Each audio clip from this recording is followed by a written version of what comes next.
31 मार्च 2026 ये थी डेडलाइन जो भारत के गृह मंत्री अमित शाह ने नक्सलवादियों को दी थी, या तो हथियार डालो या फिर मरने के लिए तैयार हो जाओ। और साथ में अमित शाह ने भारतीयों को भी जुबान दी थी कि 31 मार्च 2026 के पहले हम भारत को नक्सलवाद से मुक्त करा देंगे, ये मेरा विश्वास है। तो फिलहाल ये 31 मार्च 2026 की डेडलाइन खत्म हो चुकी है। तो क्या वाकई अमित शाह ने भारत को लगे इस 60 साल पुराने नक्सलवाद नाम के दीमक को एक ही झटके में खत्म कर दिया, या फिर अमित शाह अपनी जुबान रखने में नाकामयाब हो गए? तो आइए जानते हैं आज की इस वीडियो में।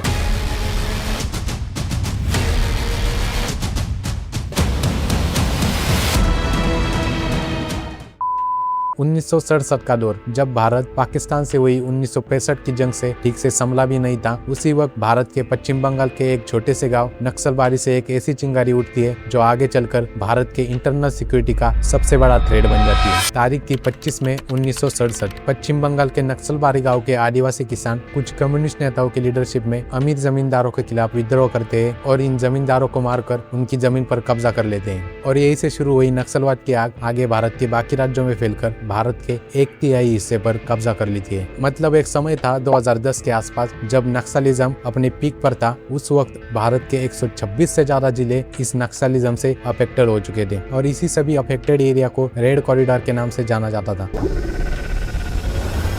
आपको भले ही ये बात एकदम कैजुअल लगे, पर भारत के 1/3 हिस्से में रहने वाले लगभग 12 करोड़ लोगों पर भारत सरकार की वजह इन नक्सलवादियों की हुकूमत थी और इस पूरे रेड कॉरिडोर में इन नक्सलवादियों के ही कानून चलते थे। और इसी बीच में ये 12 करोड़ लोग इस रेड कॉरिडोर में घुट घुट कर अपना जीवन बिता रहे थे। और 2010 में ये नक्सलिज्म की प्रॉब्लम इतनी ज्यादा सीरियस हो गई थी कि भारत के former prime minister Manmohan Singh ने खुद कहा था कि भारत के इंटरनल सिक्योरिटी को कश्मीर के मिलिटेंसी से भी बड़ा खतरा इस नक्सलिज्म से है। प्रधानमंत्री मनमोहन सिंह जी ने पूरे देश के सामने स्वीकारा था कि कश्मीर और नॉर्थ ईस्ट की तुलना में भी देश की आंतरिक सुरक्षा की सबसे बड़ी समस्या हथियारी माओवादी। मतलब 1967 में जब से ये नक्सलिज्म स्टार्ट हुआ था, तब से लेकर आज के 2026 तक इन नक्सलियों के अलग अलग हमलों में देश के करीब 20,000 से भी ज्यादा लोग मारे जा चुके हैं। हजारों युवाओं की मृत्यु हुई। एक एनजीओ की अगर मान ले, और इधर और साइड से 20,000 युवा मारे गए। और इसमें सबसे बड़ा अटैक अप्रैल 2010 में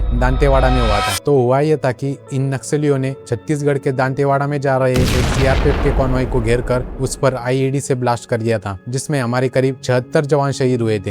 यह आंकड़ा 2019 में हुए पुलवामा टेरर अटैक के शहीदों से भी 2 गुना ज्यादा बढ़ा है। इस दांतेवाड़ा अटैक के बाद ठीक ऐसा ही हमला 2013 में बस्तर के झीलम घाटी में जा रहे कांग्रेस के एक परिवर्तन यात्रा के कॉन्वॉय पर हुआ था, जिसमें छत्तीसगढ़ कांग्रेस के सीनियर लीडर महेंद्र कर्मा के साथ अन्य 26 लोग भी मारे गए थे। बाद में 2017 में 25 जवान और 2021 में 22 जवान, ऐसे ही कई अटैक मिलाकर इन नक्सलियों ने अभी तक भारत के करीब 20,000 से भी ज्यादा लोग मारे हैं। और जब इतने सारे अटैक हो रहे थे, तब उस समय की गवर्नमेंट ने इन नक्सल्स को रोकने के लिए टाइम टू टाइम अपने प्रायोरिटी के अनुसार प्रयास किया था। और इन सब में सबसे पुराना एक्शन हुआ था 1975 में, जब इंदिरा गांधी ने इमरजेंसी की घोषणा की थी। और उस समय बाकी अपोजिशन लीडर्स के साथ इन नक्सलियों और कम्युनिस्ट पार्टी के लीडर्स को भी जेल में डाला गया था। इसके बाद से नक्सल मूवमेंट एकदम वीक पड़ गई थी। पर इमरजेंसी हटने के बाद जब मोरारजी देसाई ने सभी इमरजेंसी पीरियड के कैदियों को रिहा किया था, उस समय कुछ शर्तों के साथ इन नक्सलियों को भी रिहा कर दिया गया था। बाद में आगे चलकर कांग्रेस गवर्नमेंट ने पंचायत राज सिस्टम लाकर सभी आदिवासियों को फ्लो में लाने का प्रयास किया था। और इसी के साथ सभी स्टेट गवर्नमेंट अपने प्रायोरिटी के अनुसार टाइम टू टाइम नक्सलियों को रोकने का प्रयास कर ही रहे थे। इसमें सबसे बड़ा एक्शन हुआ था 2005 में छत्तीसगढ़ स्टेट में, जहां पर छत्तीसगढ़ कांग्रेस के सीनियर लीडर महेंद्र कर्मा ने सलवा जुडुम नाम की एक मूवमेंट लॉन्च की थी। इस मूवमेंट में नक्सल अफेक्टेड एरिया के आदिवासी युवाओं को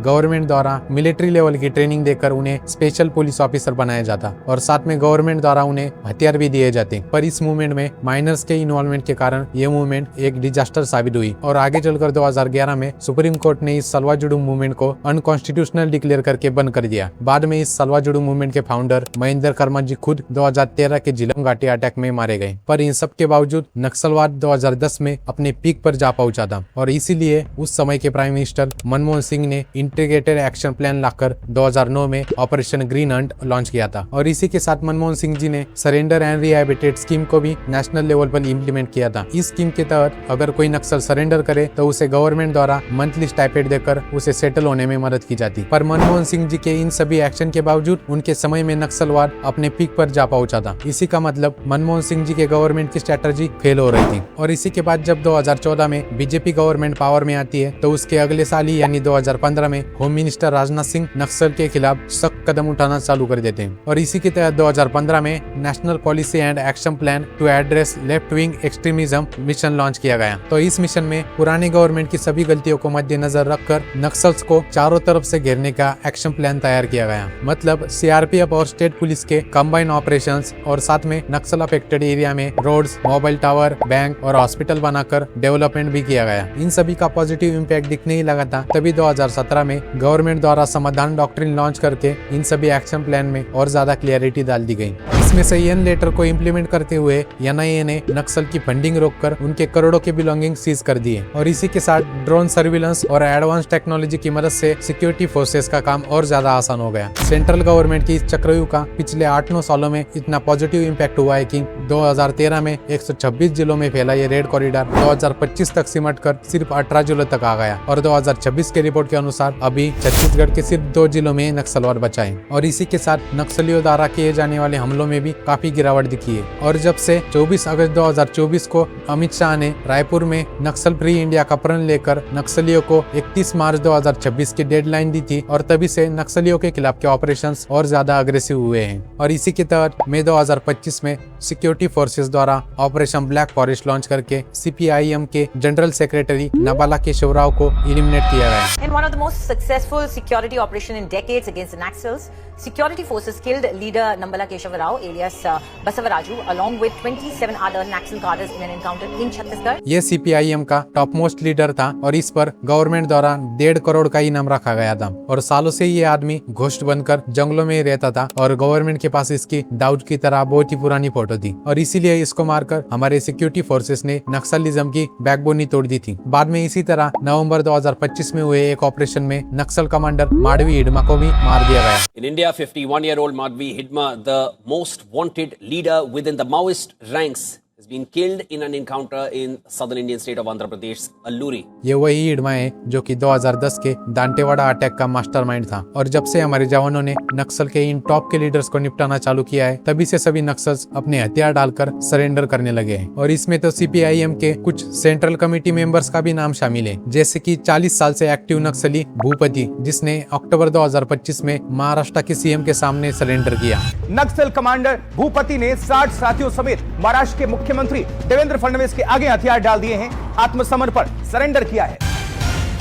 और अभी 2 महीने पहले यानी फरवरी में सीपीआईएम के सेंट्रल कमेटी मेंबर नक्सली देवजी ने तेलंगाना में सरेंडर किया है। और इसी के साथ नक्सल्स के काफी सारे कमांडर्स ने भी सरेंडर किया है। वेणुगोपाल, वासुदेव, पल्लूरी प्रसाद राव चंदना, रामदेव माझी देवू, टिपरी तिरुपति, उन्होंने भी सरेंडर कर दिया है। और इन सब का कंक्लूजन देखा जाए तो 2024, 25 और 26 सिर्फ इन 3 सालों में 4839 सरेंडर हुए, 2218 जेल में गए हैं और सिर्फ 706 जो सरेंडर होने नहीं थे, जिनको बैन में रखा था, उनको पुलिस ने मुठभेड़ में मार गिराया है। अब आते हैं हमारे मेन सवाल पर, क्या भारत पूरी तरह नक्सल फ्री बन गया है? तो इसका जवाब हमें यही पर मिल जाता है कि छत्तीसगढ़ के 2-3 जिलों में अभी भी ये नक्सलवाद बाकी है और आने वाले 1-2 सालों में शायद ये भी खत्म हो जाए। और भले ही गवर्नमेंट जंगलों में छुपे सभी नक्सल को खत्म कर दे, पर शहरों में हमारे बीच में रहने वाले अर्बन नक्सल्स को ढूंढकर खत्म करना बहुत ही ज्यादा डिफिकल्ट टास्क है। ये वही अर्बन नक्सल है जो हमारे जवानों के शहीद होने पर खुश होते हैं और हिडमा जैसे खुकार नक्सली मरने पर उसके समर्थन में नारेबाजी करते हैं।